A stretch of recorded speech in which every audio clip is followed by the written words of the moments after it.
mouvement Y'en a marre présente le concours de rap Citizen Mike.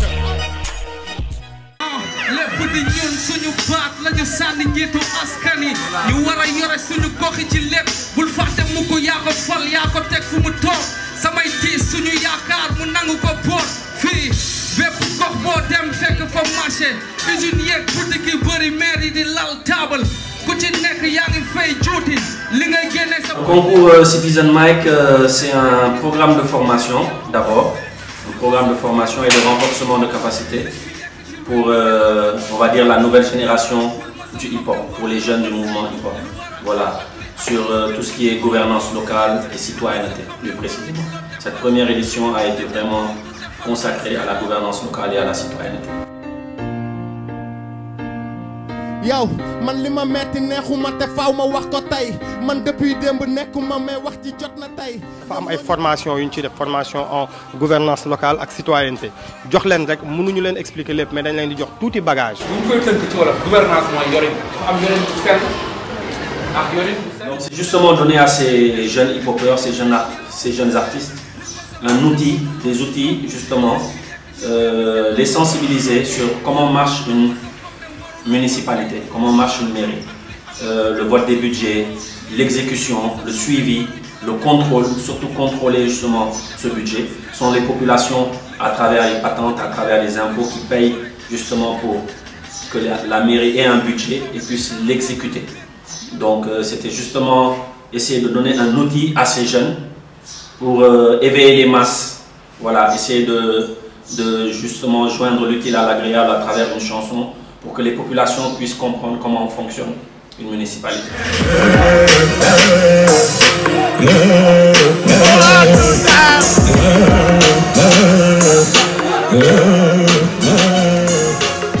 Nous avons fait un appel à candidature justement qu'on a lancé sur le net, sur internet, à travers nos différents réseaux. On a appelé un peu la plupart des chaînes hip-hop, la plupart des pages qui s'occupent de hip-hop, qui écrivent sur le hip-hop, à justement vulgariser cet appel d'offres. Nous avons reçu plus de 500 demandes à hauteur de 2 sons. Chacun devait nous envoyer 2 morceaux. Et la sélection s'est faite justement sur cette base-là, sur ces dossiers qui ont été déposés à une adresse bien spécifique. Bingo, Julio agsi na teg xel dooñu loterie xeex ba sangoo suuf ni kuy joobee si porterie. Asel jël coupé jàppoo ko pourtant sa nopp la tapé du ma neex say mbokk comme bismillah tàgge. Donc nous en avons retenu 30. On a retenu 30 jeunes justement qui sont allés en demi-finale. Ces 30 jeunes ont été formés sur la gouvernance locale et sur la citoyenneté par le docteur Diallo Diop et Moundiaye Sissé, qui est de l'ONG 3D, un de nos partenaires, pour justement qu'ils aient ces outils-là pour pouvoir écrire leurs textes et préparer leur demi-finale.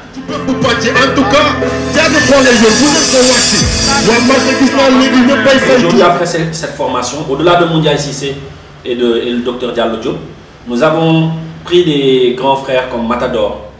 Nous avons pris aussi des gens comme Tchad du groupe Kurgi, membre fondateur de Y'en a marre, pour leur parler de leur trajectoire, pour leur parler de leur vécu dans le hip-hop.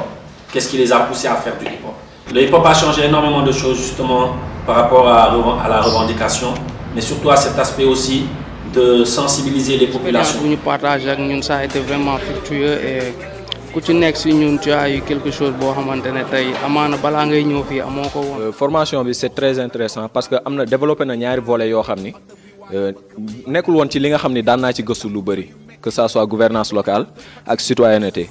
Les jeunes ont vraiment eu une nouvelle vision du hip-hop. Et aujourd'hui, on les voit écrire sur des thématiques plus intéressantes.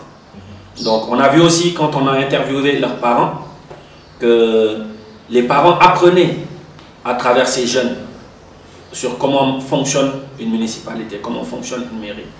Donc, ça a vraiment changé. Beaucoup ont dit que ça a changé leur vision du hip-hop. Ça, voilà, maintenant ils voient différemment le rap, ils voient différemment le hip-hop et qu'aujourd'hui ils allaient s'atteler plus à écrire sur des thématiques que sur tout ce qui est éco-tripping, clash.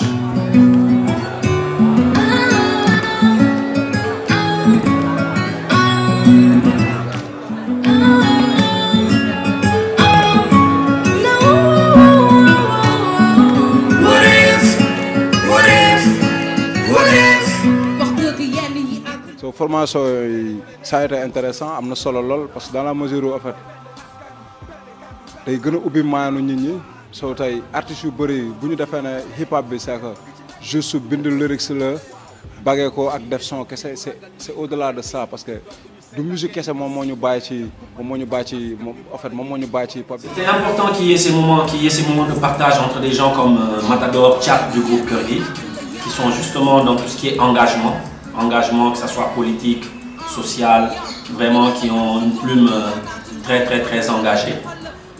Car les jeunes ont tendance à croire que ce qui marche aujourd'hui, c'est justement faire danser, parler de bling bling, de sexe, de drogue, money, comme le font les Américains. Alors que non. Éducation bi wareef la dugal ko école ubbi ko compte bancaire lu mu bëgg waru la manqué wareef la ci bépp baay wax dëgg yenn yi àgg la takk jur di teg te mënoo fay location bu xiifee du lekk waroon na am pension utal ko fu mu fa naan. Ce qui était recherché, c'est qu'il y ait une bonne restitution, que ça soit en son, en musique, mais aussi en spectacle. Que ce public venu voir un peu cette finale puisse repartir avec une idée de ce qu'est une mairie, ce qu'est une municipalité. C'est quoi la collectivité locale?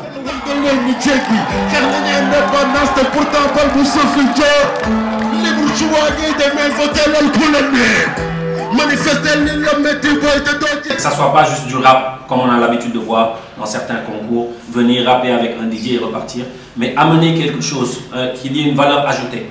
Et justement, Citizen Mike a permis, ces mises en scène ont permis justement aussi au public de comprendre, qui est concerné par la gouvernance locale. Et par rapport à la citoyenneté aussi, on a vraiment vu des temps forts comme du temps du Set Settle, qui était un grand mouvement des années 90 ici au Sénégal, et des années 80 même, on va dire.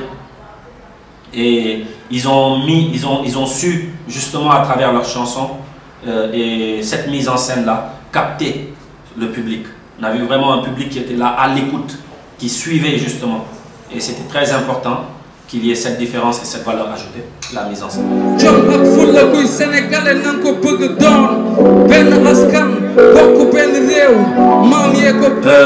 Pour le vainqueur, c'était très difficile, c'était très serré. Quand j'ai parlé au jury, c'était vraiment très serré. Ça s'est joué à 0,5 points, quoi. Parce qu'ils ont vraiment tous fait une excellente prestation.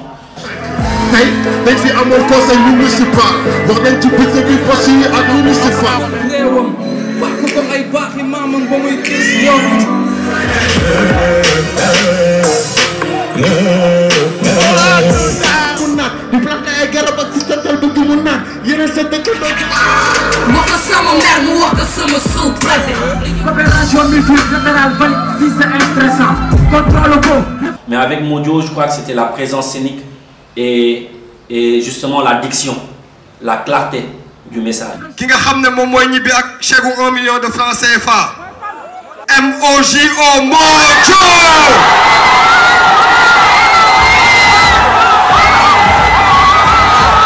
Mention spéciale à Y'en a marre and Ford Foundation. Pourquoi mention spéciale? Parce que néwon nañ ci benn tendance te buñu bayé xel bu baax fam joggé won rap délo wuñ ko fa.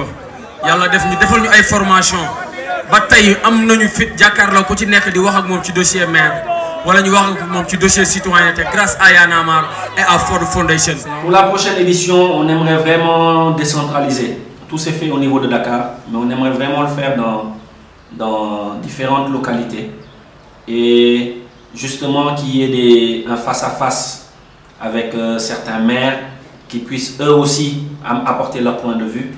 On aimerait sur le plan aussi citoyen créer une sorte de trophée citoyen justement pour soit les ASC, les associations, pour distinguer vraiment ceux qui ont eu des actes citoyens et qui ne sont pas forcément artistes, sportifs ou politiciens connus, mais qu'on puisse décerner un prix par rapport à cet engagement citoyen qu'ils ont ou qu'ils ont eu. Et voilà, c'est vraiment les prochaines perspectives. On est en train de réfléchir aussi sur la thématique pour la prochaine édition.